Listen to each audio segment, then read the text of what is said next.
afternoon, and thank you for joining us today on an exciting day for both Syracuse University and our women's lacrosse program. Before we begin, I acknowledge with respect the Onondaga Nation, firekeepers of the Haudenosaunee, the indigenous peoples whose ancestral land Syracuse University now stands. To our members of the media here today, today's press conference will be taking questions following remarks from our two speakers. So if you could hold your questions to the end, we'll come around with a microphone so your questions are picked up on stream. We ask you pause until the end of the speakers are done before those questions. And at this time, I'd like to welcome Athletic Director John Wildhack to begin today's press conference. Thank you.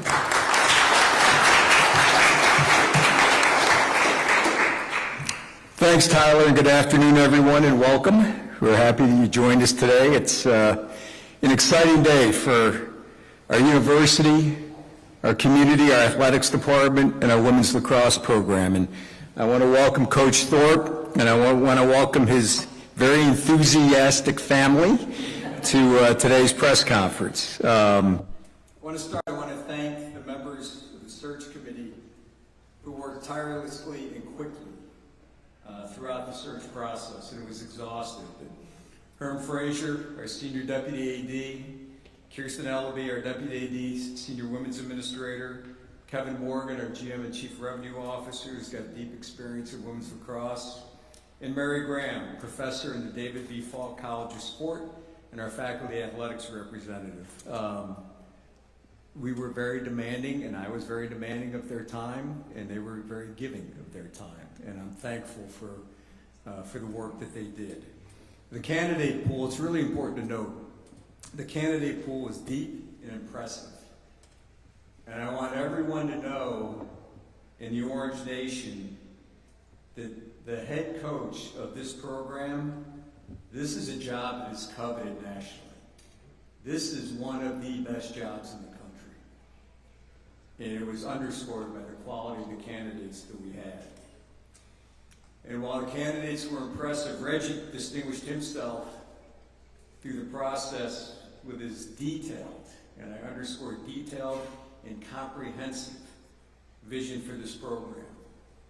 From player development, player engagement, recruiting, coaching philosophies and principles, commitment to academics, commitment to the community, community engagement, our alumni, and our donors as well.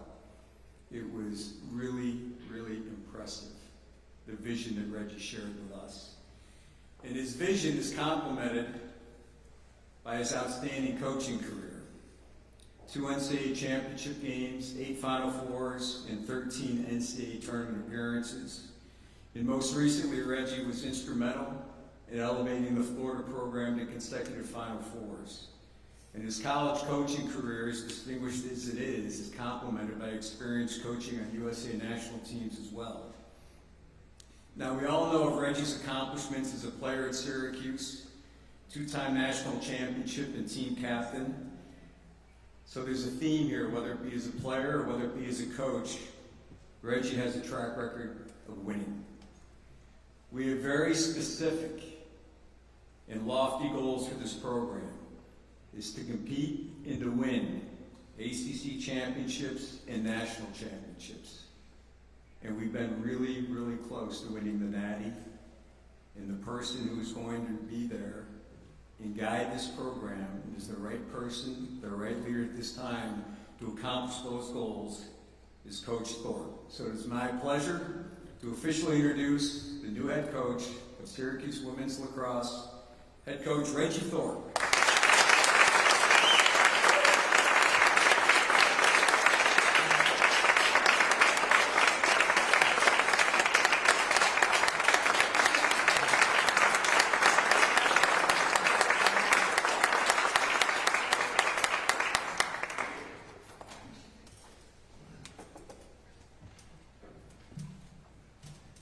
John. Trying to hold my excitement in a little bit. It's just great. It's great to be home, right? It's great to be home. It's been a long time, and just super excited to be here. I'd like to thank John, Herman, and the entire selection committee for giving me this opportunity of a lifetime. I'd like to thank Amanda O'Leary from the University of Florida, and especially the players and family for an unbelievable 4 years at the University of Florida. So thank you. I'd also like to acknowledge Coach Caitlin and Coach Maggie for their commitment to the players and family, through this transition. They've been absolutely awesome, and I'm not sure, how many of you know, but my first couple of years at Syracuse, I was coaching with Maggie, and the latter part of my year when I left with Coach Caitlin, aka Defo. So we have a lot of synergy. We know what each other brings to the table. We know our strengths. We know our weaknesses. So super excited. It's been a pretty busy week and a half, but we're cranking. So excited about that. So thank you guys. Huge thank you to the Cuse family, the alumni, community, fans, parents, and all the staff here at Syracuse. Everyone's been so welcoming back. So it's just great to be home. It's great to be back. So thank you. Big thank you to my wife, Amy. She's been through it all. A coach's wife, the ups, the downs, but she's been there. She's been the presence and the calmness of, all my players and my teams throughout my coaching career. So a huge part of that. She's just the rock of our family. So thank you, B. To my daughter, Ella, she's a very, very proud SU alumni. Not many fathers get an opportunity to coach their own kid, let alone, I think we went to 5 Final Fours, 2 championship games. So just unbelievable memories that I'll cherish for a lifetime there. Ella just got married this past October, so I have a new son-in-law, Blaze. I actually coached Blaze with Team USA, and I'm trying to figure out that timeline of when they met the last 7 years, but so proud of them. They're great teammates, great people. To my son, Gail, he's my best friend. So proud of the man he's become. He's my bounce back. We talk about everything, and any decisions that I make, I usually talk to my best friend, so I love you, Gail. To my father, Earl, he's 83, still getting up at 4:30 in the morning and does more before 11 a.m. than most of us do all day, so he's pretty old school, but taught me about work ethic, loyalty, family, character, and so much more, so love you, Dad. To my mom, we lost her a year and a half ago, but she never missed a game, always there, always smiling. It's hard that she's not here today, but I know she's watching, so love you, Mom. To my brothers, Rick, Rory, Rod, I'm the youngest of 4. You learn to toughen up when you're the youngest of 4 brothers, but they always got my back and always behind me and my family, so thank you guys, love you. To my mother-in-law and father-in-law, Gail and Marcy, it's been a great 30 plus years, so thank you for your support, really appreciate it. And then to my coaches that were in my life at critical times. My high school wrestling coach, Mr. Fruit, taught me mental toughness, preparation, organization. To Coach Paul Wareham, my junior coach, gave me an opportunity to come play for him and allowed me to live my dream to come to Syracuse, got me to Syracuse. He was a father away from home, made me a better person on and off the field. So thank you, Coach Wareham. And then Coach Roy Simmons Jr., who stuck with me through the junior college process. He never quit on me. He taught me so much about life and was certainly the master motivator. So all 3 of those Hall of Fame coaches forged me who I am today. There's been so many other coaches along the way. It's tough to mention them all, but thank you, thank you, thank you. And then a special one, Coach Gary Gate. What's a press conference without Coach Gate, right? So Gary and I knew each other from afar, but I retired from playing professional lacrosse and I became the general manager of this professional team, the Rochester Nighthawks, the team I played for. We had a lefty go down with an ACL injury, and I was thinking outside the box a little bit. I'm like, well, Gary's in town. He's back coaching at Syracuse. So show up at his office. The office used to be on the 2nd floor. I know he's back up there with the men's now, but when the old women's, he was back up around the middle office there. So went up there and lured him out of retirement for, I think, the 4th or 5th time. So, and then we became friends. There was an opportunity, came that fall, that there was an opening on his staff. He called, I showed up to practice, and Maggie was there. She was actually in goal. She was a coach, but we were only one goalie, Liz Hogan. So, and I was like, Gary, I don't know anything about women's lacrosse, so sorry, Herm. I don't know about women's lacrosse. And of course, Gary being Gary says, it's just lacrosse. We just teach them to have some fun. And he's like, you're starting Monday. So I started women's lacrosse and fell in love with it. And, I owe so much to Gary for his out-of-box thinking and got me here to Syracuse. So I'm in love with women's lacrosse and unbelievable career and couldn't be more excited. I'm not going to sit up here and say we're going to win a national championship, because if you're here, if you're at Syracuse, you expect to win a national championship, right? It's Syracuse Lacrosse, right? Whether you're a coach, a player, a family, a fan, right? You don't make plans for the summer until after Memorial Day weekend. You just don't, right? You expect to be in the Final Four, competing for a national championship. And we're going to embrace that, right? We are going to embrace that, the fact that we're going to battle and compete for a national championship. And we're going to build around our pillars, right? The pillars that made Syracuse Lacrosse one of the most elite schools in the country, like John said. Alumni. We're going to get our alumni back engaged and be a program that values our past, and we're going to lean on them for support. And then our fan base. We're going to continue to build and engage the fan base, right? Year in and year out, we lead the country in attendance. And then our community. Our players have strong impact and presence. Our players will have strong impact and presence in the community. And then the number one for us, right, is culture, right? We're going to build and bring in players that understand the atmosphere we want here, a culture that the families, players, fans, and community, and people all over the country are going to be proud of. Thank you to everyone for your belief, faith, and trust in me.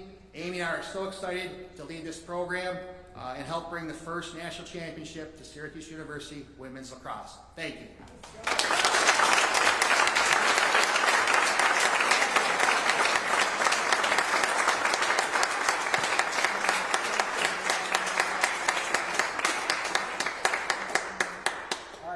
We'll take questions for either Coach Thorpe or John. Just raise your hand. We'll come around with the microphone. We're going to start right in front with Brent. Hi, Regy. Start with Brent. John mentioned it. You just mentioned it there. Winning that national championship. It's a short list of schools that have done it in the last 20 years. It's like 5 schools. And you've been right there with Syracuse. You've been right there with Florida. From what you've seen, how do you get this program over that line and become a national championship program? What's the key ingredient for that?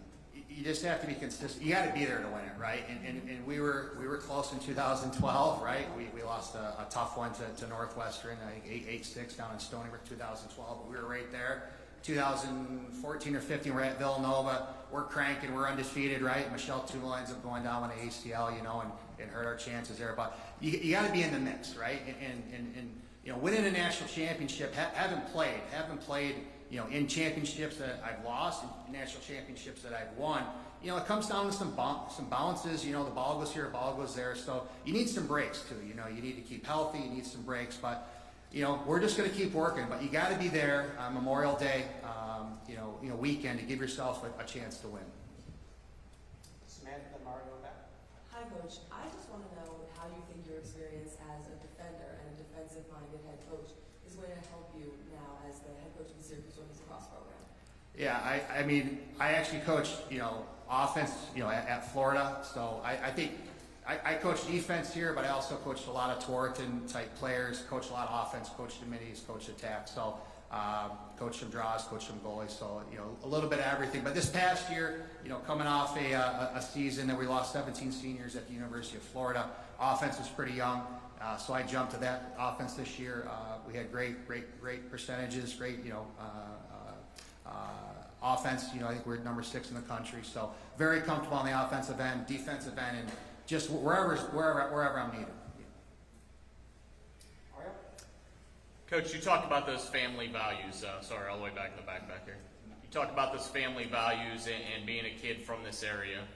Being a kid from this area, what's it mean to see, Felicia look at Jack from this area, head coach, now you becoming a head coach, following in that footstep, so to say? It's, when you're from the area, right, and it just means so much. You grow up, in the fall to winter months, right? You need a bowl game to kind of, get you going in winter, right? And then you need March Madness to get you through winter, right? And then you need the Final Fours to get you from spring to summer there. So, it just means more, right? When you're from here and you grew up watching, and it's awesome to see so many people that have moved here, and the people, and they're really, the community. It's so close, but it just means so much. You care. You're gonna put the extra work in. You're gonna go the extra mile. You're gonna over prepare. I mean, you're gonna do whatever it takes. To bring a championship, especially the first championship to Syracuse, and I'm going to do that, and our staff.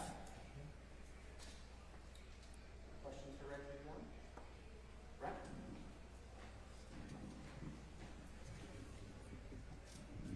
This is a question for John. John, actually, if you switch up.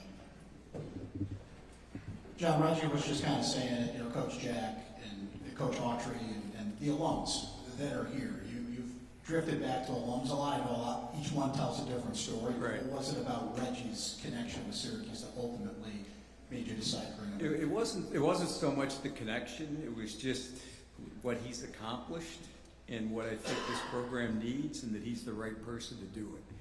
And it's not because somebody's an alum; they don't have an advantage in my eyes. If in some ways, I'm probably harder on somebody who's an alum.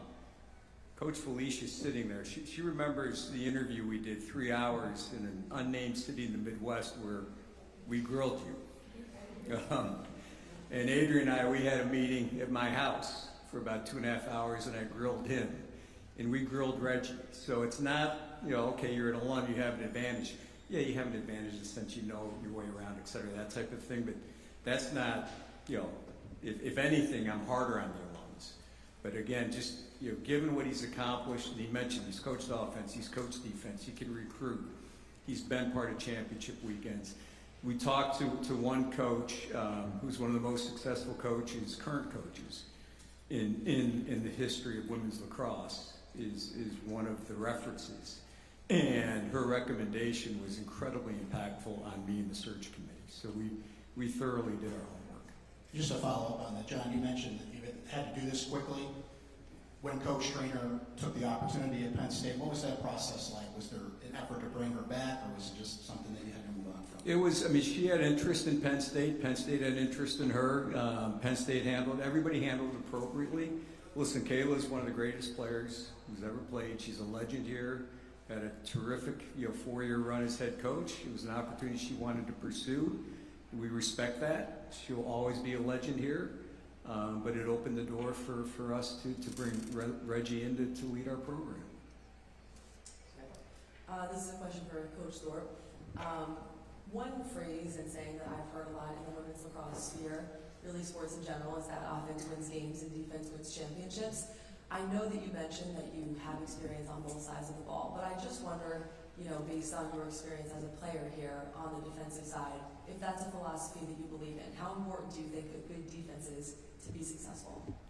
I mean, crucial. I think any coach, in almost any sport would tell you that, but I mean, crucial, and Coach Caitlin and Coach Maggie, Coach Caitlin, Coach defense, Maggie with the goalies, I mean, we have some good nucleus returning all around, and we're really excited about the future, especially on our D side of the ball.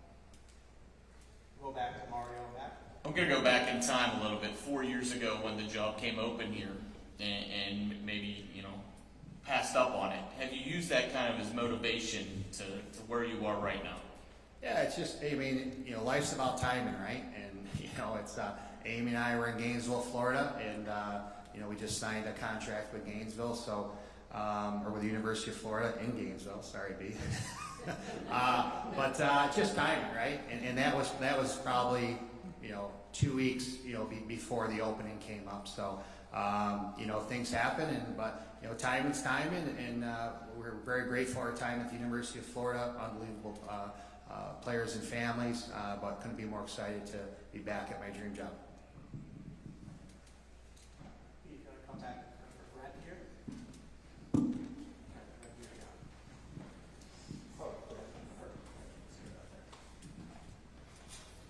Regy, you touched on the culture of the program.